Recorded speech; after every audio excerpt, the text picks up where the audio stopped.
Hi, welcome back to Walking with Christ.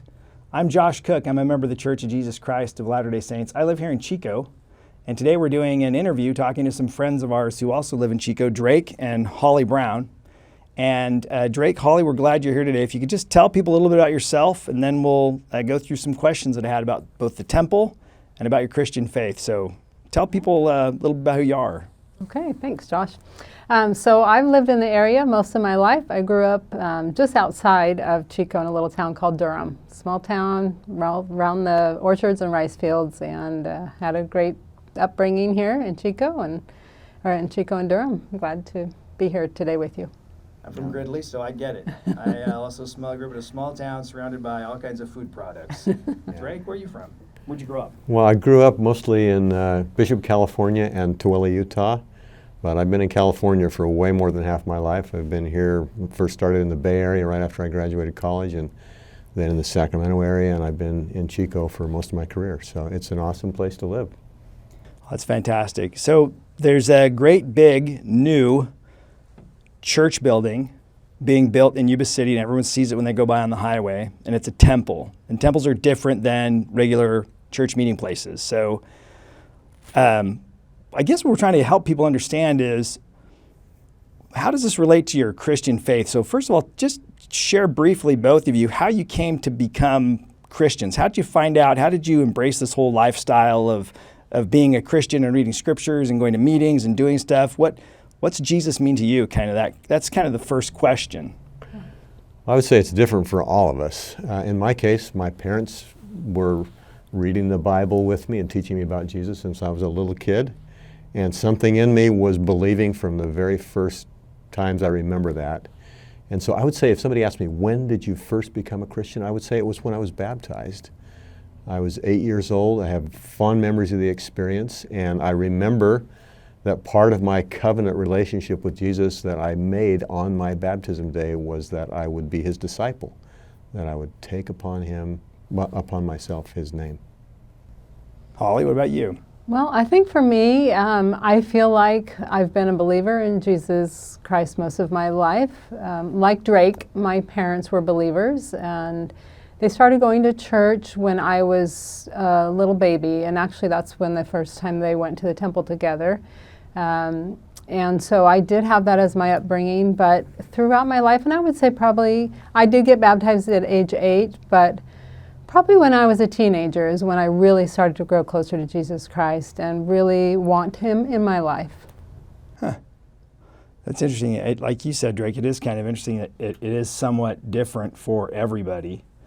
Can I say something go more ahead. about that? Because I think every person who is a person of faith, they graduate through phases of their faith, and probably one of the most significant advancements in my faith happened during the time I was a full-time missionary, when I'm testifying about Jesus Christ and his restored gospel to people for 2 years, pretty much every single day. And I came to feel that I was really his mouthpiece and his active disciple during those years. And my deep conversion happened more during those years than any other time. So where'd you go? Where was this all happening? Well, Did you go to Africa? Did you go to Africa or some island in the ocean? Or where were you? I was always a little envious of those who went to some faraway place and learned a language. But I went to Arkansas, Tennessee, Mississippi, and I was with other people of faith who have deep roots in their Christian traditions as well. And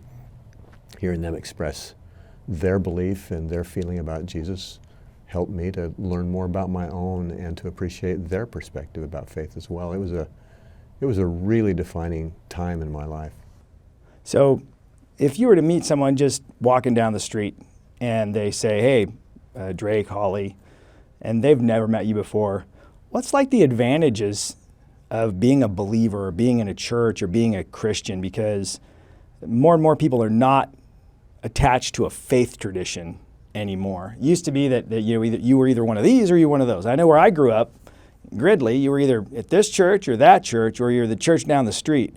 But everybody's conversation started with, which one are you? And nowadays, that's just like, the world's not like that. So just like a cold turkey, just like, hey, I'm going to ask you a question out of the blue. What does being religious do for you? How does it help? Sell me on that. Wow, that's an easy answer for me. It gives me hope.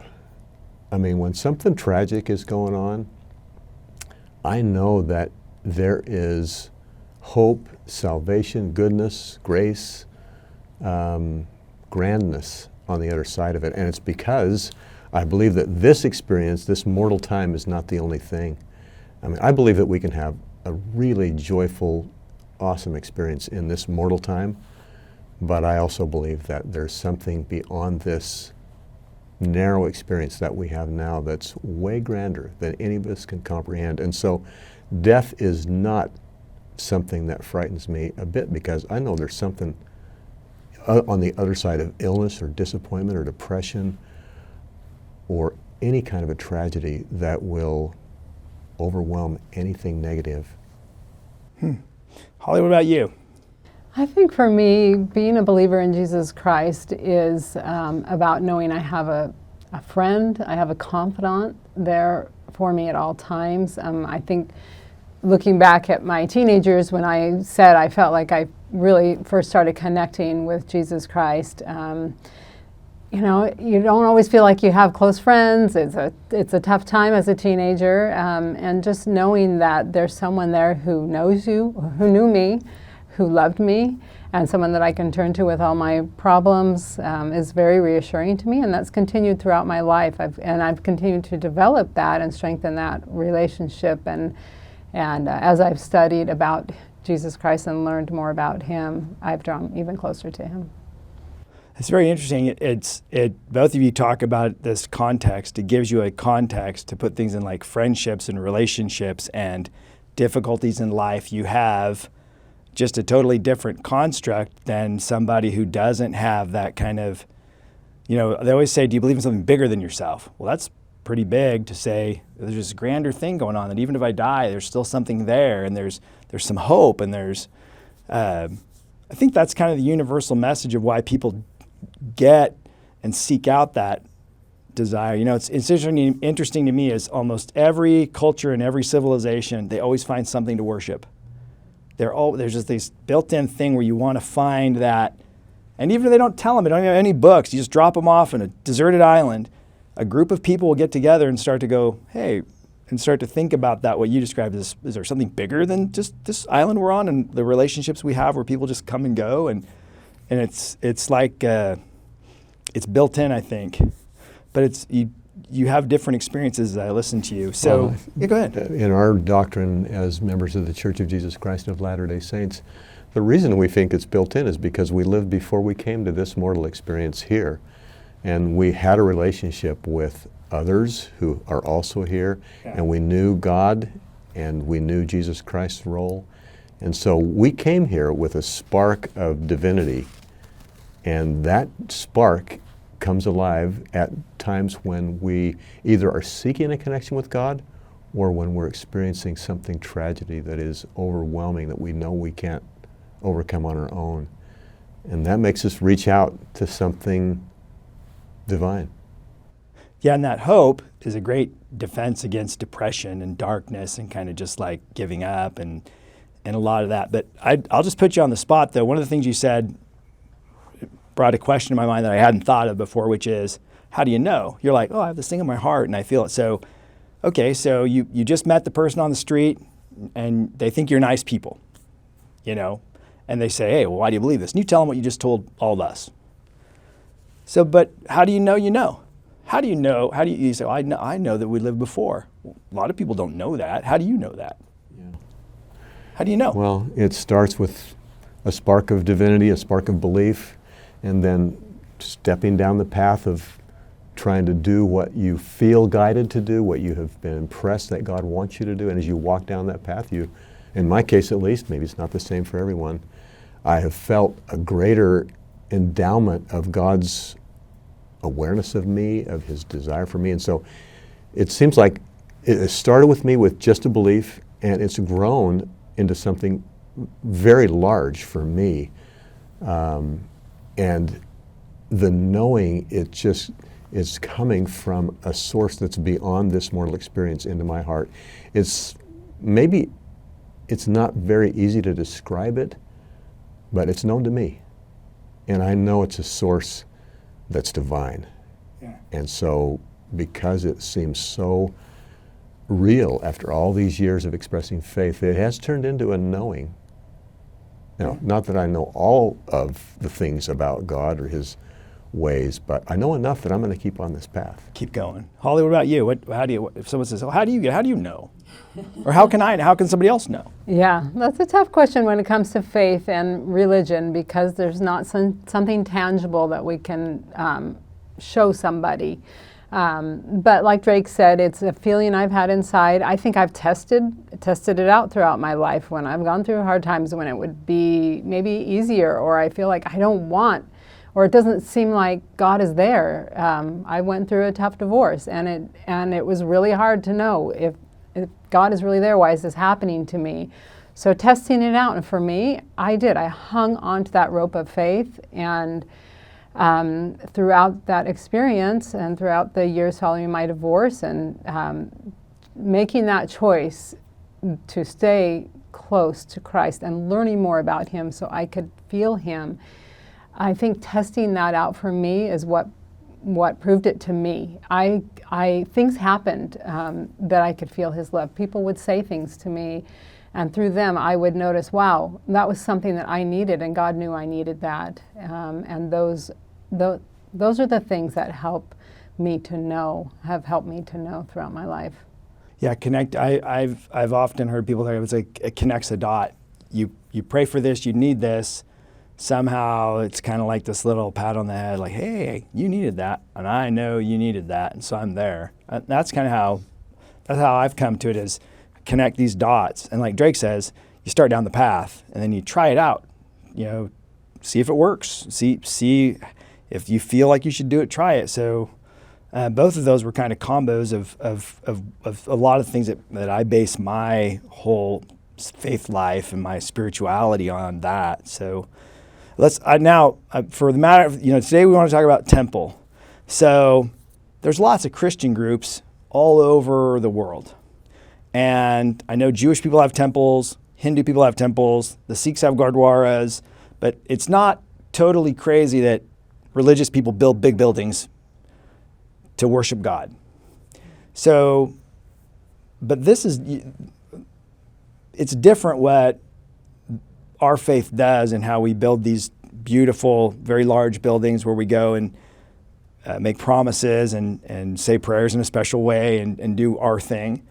So how do you connect, I'm a Christian, with we have a big temple? Just Holly, how would you explain that to somebody who's like watching this right now, or just someone you met and they're like, well, why does your church have one of those great big buildings over there and we don't have one of those, and we're Christians too, and what's the connection between Jesus and this building?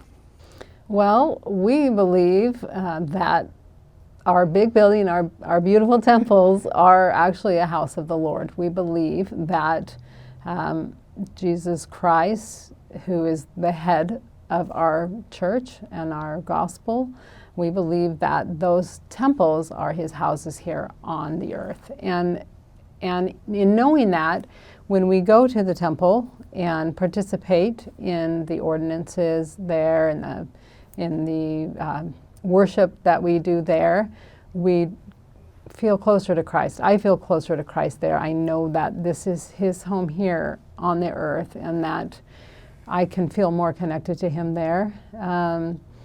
And we have them all around the world for the members of our church to be able to experience that themselves.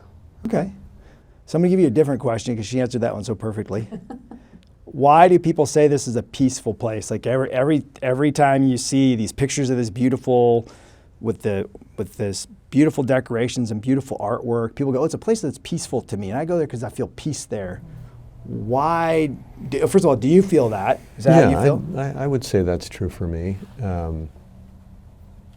I think the way I would answer that question to the audience is, why don't you come to the open house and see what happens to you? Because I think that many people who come to the open house, even though it's not yet a dedicated edifice to worship the way we're going to, there will be a sense of peace for some of the people who come there that they will notice. I was speaking to a friend of mine, his name's Chad, and he said that his brother, who hasn't really cared all that much about religion, came to the open house with one of our other temples.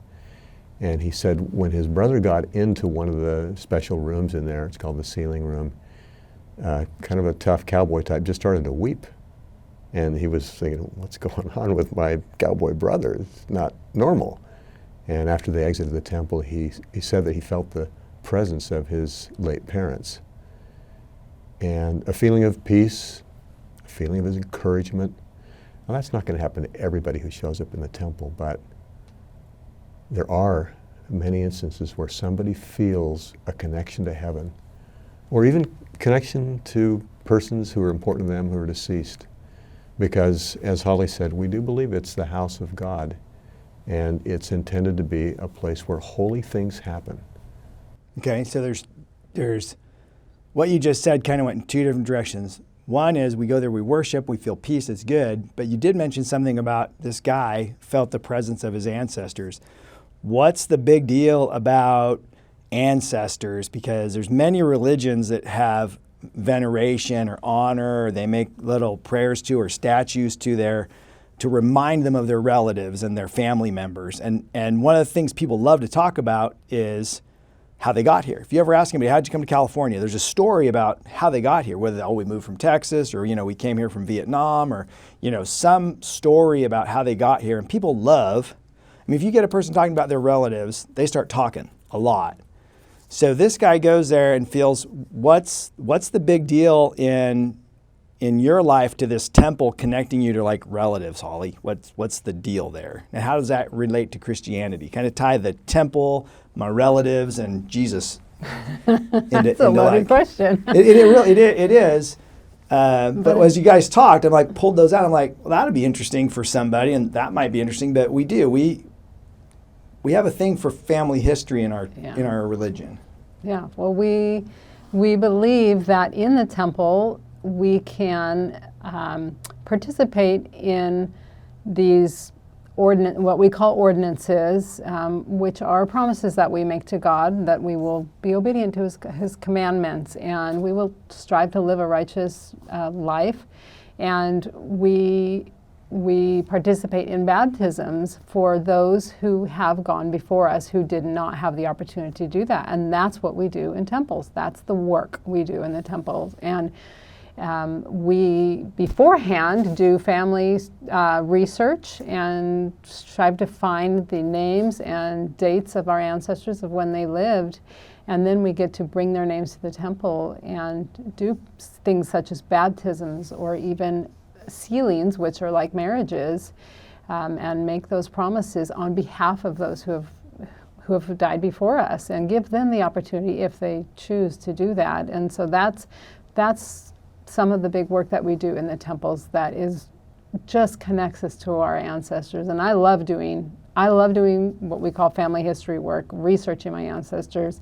It brings me a lot of joy to get to know who they are and then bring their name to the temple and then give them the opportunity to participate if they choose to. Can I put a finer point on that? You ask, when did I first become a Christian? And I thought of my baptism. I think many Christians would think of that. There's plenty of scriptural evidence that the baptism is a signal that you're in the family of Christ, that you've taken upon yourself His name or that you wish to. And the covenant that's associated with baptism has follow-on covenants that Latter-day Saints receive in the temple. And there's plenty of scriptural evidence that Jesus expected His faithful adherents to receive baptism. And there's people who have lived in all parts of the world who've never, ever heard of Jesus Christ. And if that is a Christian expectation to be part of the family of Christ, then how would they receive that privilege? And so a large part of what we do in the temple, both for ourselves, is to make promises to God and receive promises or covenants back from Him about what protections and peace He puts upon us. And we believe that that is a blessing that extends to people of every race, every religion, every background who has ever lived on the earth. And so the temple is a place where the family of God is unified, or could be unified, Now, persons who have passed on, they're going to get a chance to learn about God's true plan and his big picture for all of us to be in his family. And if they want to accept that plan and those covenants that are made for them vicariously by a person living on earth, they would just be able to say, yep, I want that, or no, it doesn't make any sense to me, I don't want it. But we believe that it's a way of unifying the family of God, and it's a part of his plan for all of us. Yeah, if everybody is a child of God, this is a way to gather them up. And they go do these things, and it helps them gather people who may not have heard about this. But it's the love of God trying to put his people together. So I'm gonna before we go to the Drake, you said something about everybody can come to this open house thing, have that experience. I want to talk about that next, but before I do, just like one last question, which is, you use this word covenant, and what's a covenant?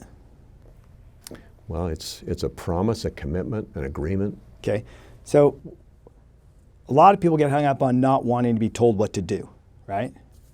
So you went in there and said, I want to be told what to do. Is that right? Well, I want a covenant relationship with Jesus and with God. I want to be in their family, and so because I want that, I want to be a part of the arrangement that they've made, which includes living a certain way. Yeah, okay. I want that for sure. Okay, so you wanted to make promises with God. Definitely. Okay, so Holly, why would you two do this? Why does making promises with God, either when you're baptized or in a special ceremony or something, why does making promises with God help you? Why does it make you happy? Why do you want to do this? Why are you having a big party to welcome people to this temple and building this big building? What is it about this promising and covenanting and kind of getting in the family of Jesus and God and being in that religious way? Why does it make you happy? Well, it does bring us great joy. One of the ultimate experiences in the temple is what I mentioned earlier, is being sealed together or being married in the temple under God's plan. And Drake and I actually were coming up on our 9th year anniversary, and so it's very vivid for us remembering the day that we were able to be in the Salt Lake Temple and be sealed together. And it was a beautiful and joyous occasion with our children surrounding us and very close friends and family members. And it brought us a lot of joy. We know that we can be more unified with each other and with God when we are partaking of those promises, those covenants with him. And it just brings a lot of great joy and hope for the future, and just makes us really unified and focused in our lives on really striving to be happy together and working together towards a common goal, and that's returning to our Heavenly Father someday. And the doctrine of the Church of Jesus Christ of Latter-day Saints is that when we make covenants to God of loyalty to him, he sends promises and protections back to us. I'll give you one very specific example. When we're baptized, we believe that we're promising that we'll take upon ourselves his name and that we'll try to be witnesses of him at all times. And when we make that covenant, that promise to him at baptism, a promise comes back to us that he will put his name upon us, that he'll forgive us for our sins, and that we will have his Spirit to be with us. And those are grand promises from a divine source. And so it feels really good to make a promise to God of loyalty to him when you get a promise of grand loyalty back. Yeah, that's that, like, I don't know if Holly said it, you said it, but that we're in the family now, and we're closer because we learn more about each other and God and how he puts us together as people, and it makes us more unified, and that's really cool. So in the interest of time, I want to get to you guys are kind of like the in charge of this big open house where like hundreds of thousands of people. When we have open house, I went to the one in Oakland, like hundreds of thousands of people go to walk through this building and see it. And so if you want to invite everybody to it, just tell them what they need to do to get to go to this in Yuba City. It is going to be an awesome experience, and Holly and I have loved being a part of planning it. I had no idea what a big thing it is. We are expecting maybe 100,000 people to come, and it's well organized. Come anytime you want between after 3 p.m. on the 19th of August until 9 p.m. on the 9th of September. Every day except Sundays, 9 a.m. to 9 p.m. except the start day is the 19th. It's shorter. It starts at 3 o'clock. But so how long does it take? If somebody goes, is it like a 3-hour thing, 15 minutes? How long can they stay? How long does it take to go see the inside and whatever you're going to do there? You want to plan about an hour for your tour. By the time you arrive at the temple, and you'll be going into the building next to the temple, which is called the Welcome Center, and you'll be able to watch a video that tells you a little bit about the temple and what to expect, and then you'll get to tour the beautiful Feather River Temple in Yuba City. you can spend as much time or as little time as you want. Every door is going to be open. Walk in, enjoy the opportunity. There will be some signs that tell a little bit about what happens in some of the rooms. There will be a person standing there if you want to ask questions. And you can just, I hope that you'll go in there with the expectation of feeling something holy. It'll be a marvelous experience for you. You can come more than once. You don't have to make an appointment. Just show up. But Saturdays will be a busier time, given how many people we're expecting, but we're going to be prepared for a lot of people. So if Saturday's the best day for you, come Saturday. We're excited for you to come and bring your friends, bring your family members. It'll be a wonderful experience, and many people are curious about what it looks like inside of a temple. So here's your chance to come. So where do they go to get info on where it is, what time, all that stuff you just said? Where do they go to get more information? featherrivertemple.org is the place to surf to, and there's everything from where do I park to all the specifics of what time to come. Multiple languages, right? Like yeah, if Punjabi, Spanish, yeah, all of that. it, ASL, whatever it is that you, whatever special accommodations, there's information there about whatever it is, wheelchair, everything. Just go to that website and all the details are there. Well, that's been exciting, and I hope that it's been something that all of the viewers can. Hopefully, we answered somebody's question about why you guys live this way and why you do that, and why I do. I just love it. I love the whole thing of worshiping and having this Jesus in my life and trying to figure out what his message was and how it helps us. So I've enjoyed hearing your story and hearing about how you connect the dots in your life, because everybody comes to it in their own way.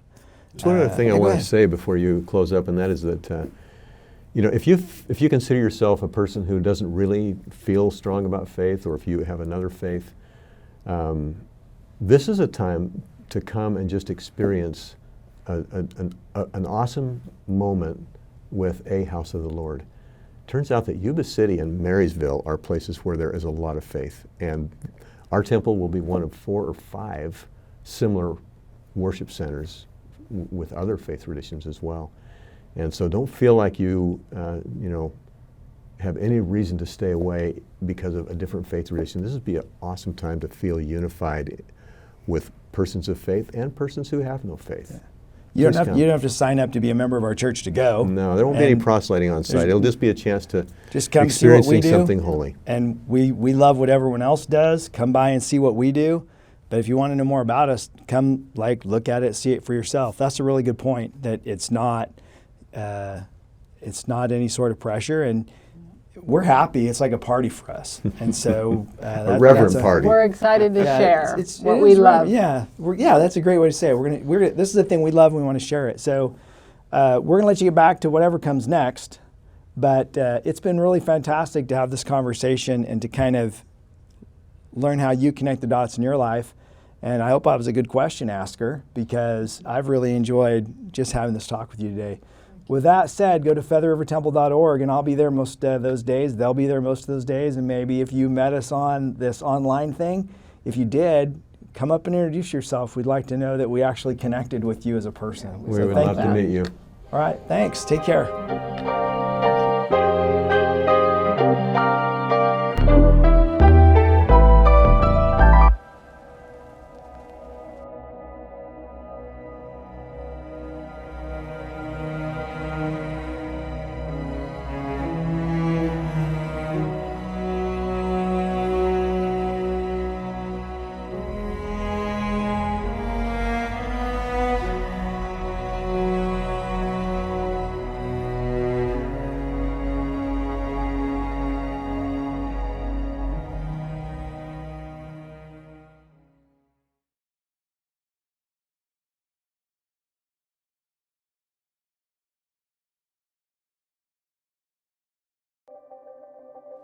Hey there, I'm Elder Wendell. Thank you so much for choosing to grow closer to Jesus Christ with us.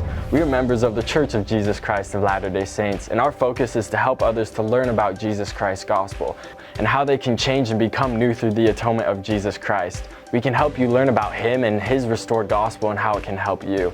Comment below or message us to learn more about it today.